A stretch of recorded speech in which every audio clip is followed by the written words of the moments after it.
David, are you ready to ignite OKC again? I suppose so. Again, yeah, I'm totally cheating, as Blake has pointed out copious times tonight. So I also have a wonder. I wonder why your boss sucks. There's a lot of sucky bosses out there. I've run into a lot of them. I currently don't have one. I'm happy to report that. And I have to apologize. I'm going to use the term he. It's not for any sexist reasons. It's just that every sucky boss I've encountered happens to be male. Now, there's a variety of types of sucky bosses. There's the total lack of emotional intelligence. I have no idea how you afforded that Porsche and the special parking place type of boss. But there's other kind of bosses, too. There's that boss that is all unicorns and rainbows.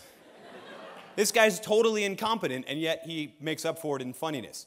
But still, he makes you pull your hair out and wonder, why in the world do all of the bosses I run into suck?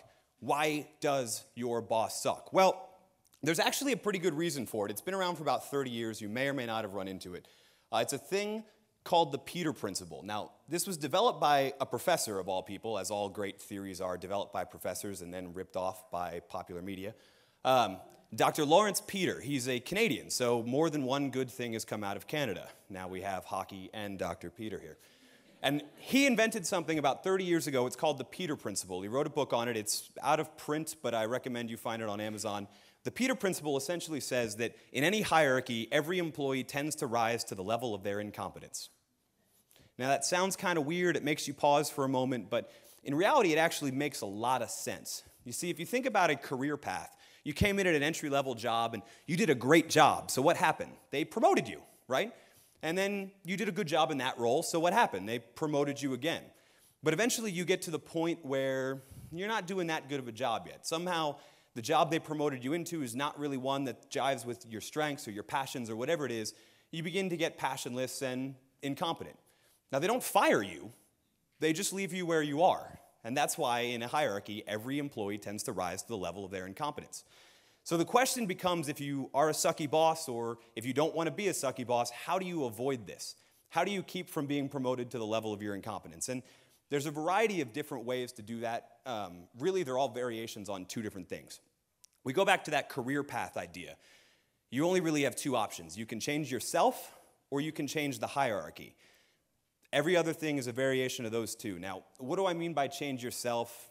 I'm not referring to, you were a blonde and now you're a brunette, or you were a male and thanks to expensive surgeries now you're a female. That's not the kind of change I'm talking about. I'm talking about changing your idea of what your career should be. We particularly in America, tend to believe that the goal of work is to get promoted and that the goal of any performance evaluation is to find those weaknesses, turn them into strengths so that we can get promoted. Well, unfortunately, it doesn't work. The reason everyone rises to the level of their incompetence is that, like these people, they're just trying to tie up some weaknesses and make it last. But we use this chain analogy. You're not really a chain. I talked about this at the last Ignite. You're really more like a city full of roads when you think about your brain. Some roads are back alleys. We'd call those weaknesses. Others are highways. We'd call those strengths. The reality is you're never going to turn a back alley into a highway. And all you're going to do is expand a highway. And if you're Boston, you're going to spend tons of money trying to put a highway underground. So what do? Well, if you're in a role that you don't suck at, I suggest you park yourself there. And you change your definition of what you need to do to have a fulfilling career. And you just continue in the job that you love. Fight the urge, and everyone in the hierarchy says this, you should get promoted. Fight the urge to get promoted. Your other option is change the hierarchy. Now, if you're the CEO, you have the power to physically change the hierarchy, but you're also the most incompetent person in the organization. What I mean by change the hierarchy is get on a different road. If that takes getting into a totally different organization just to get back to the role you enjoyed, that's fine. If that takes going it alone and being an entrepreneur, that's cool too. Whatever it takes to get back to that role, don't fall for this myth of I have to get promoted because that's the goal. The reality is in a hierarchy, every employee is going to rise to the level of his, usually not her, incompetence. So you're destined to become a sucky boss if you believe this myth. There's really only two options, as I said, because the career path is going to affect you. You see, Michael Scott's not really a sucky boss. He's just self-actualized. He's reached the pinnacle of his incompetence, and he has nowhere to go. Really, the next time you watch The Office, you'll feel sorry for him because you realize there's nowhere for him to go.